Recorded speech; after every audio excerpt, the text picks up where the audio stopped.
I bring you greetings on behalf of the Virginia State Conference Area 1 and the Hampton branch NAACP.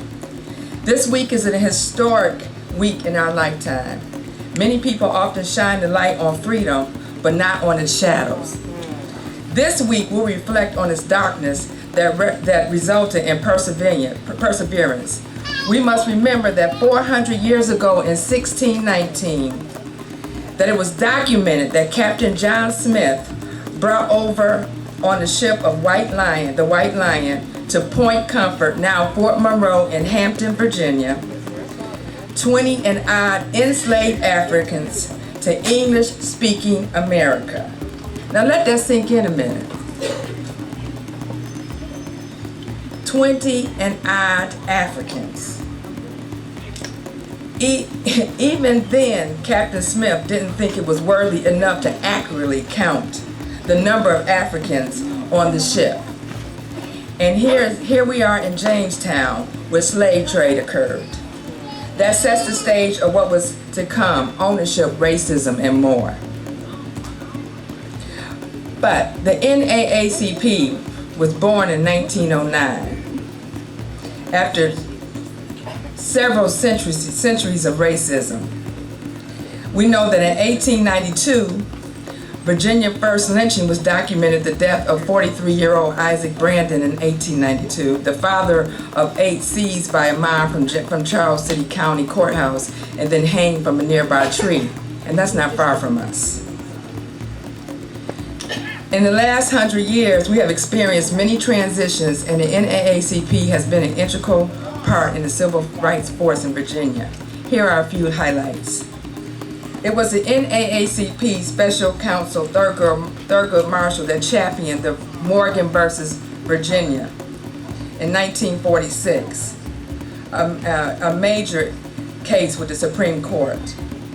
And that's where Barbara Johns was a young American civil rights leader pioneer, the niece of the father of the civil rights, Bernard Johns. And on April 23rd, she led the strike for equal education, which later became the largest part of Board v. Brown education and the only student activism party. We depend on the national NAACP. We depend on our Virginia State Conference branches and more civil rights going forward. Yes, we too have successes in Virginia. We elected the first black governor, Douglas L. Wilder. We've elected 2 lieutenant governors, black lieutenant governors, which is Governor Wilder was a lieutenant governor, and Justin Fairfax is now our lieutenant governor. And in 2008, we went for President Obama. And we were the first. And even in Hampton, Virginia, we were able to change a Confederate school, Jefferson Davis, to be named after a slave, Cesar Tarrant. Now we know we're in dark times, or it seems like it's dark times, but there is a light at the end of the tunnel. In 2017, Virginia elected the most diverse slate of candidates elected in the General Assembly in the history of America. 11 women, 3 blacks, 1 Asian American, 1 openly gay lesbian, and 1 first in U.S. history transgender. In 2018, we passed Medicaid expansion, where 400,000 people now have health care. And times are changing, and yes, they're trying to roll us back again. This has been a tough year for us, with the blackface with our governor, Ralph Northam, with the accusation of Justin Fairfax being accused of sexual assault, and even our Attorney General has admitted to wearing a blackface. However, in Virginia, majority of voters, including black voters, are not asking them to step down. They want them to move the needle.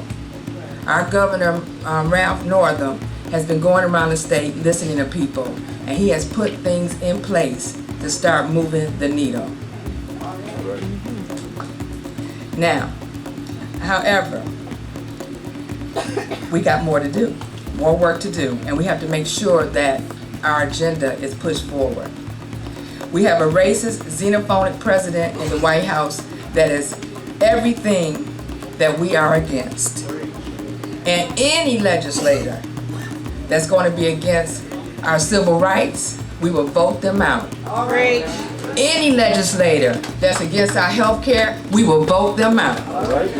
Any legislator that's going to be for gun violence, or don't want any gun control, we will vote them out. Any legislator that will be for locking up our black boys, we will vote them out. Against our women, we will what? Vote them out. That's what we're going to do. Anyone that is going to be against what the NAACP stand for, we will vote them out. Just like our ancestors persevered through slavery, rose through the occasion during Reconstruction, persevered during the Jim Crow era, like during the civil rights movement, we will rise like a phoenix and we will vote them out. And in 2020, we will vote Donald J. Trump out. My name is Gaylene Kanoyton, and I thank you and I approve this message.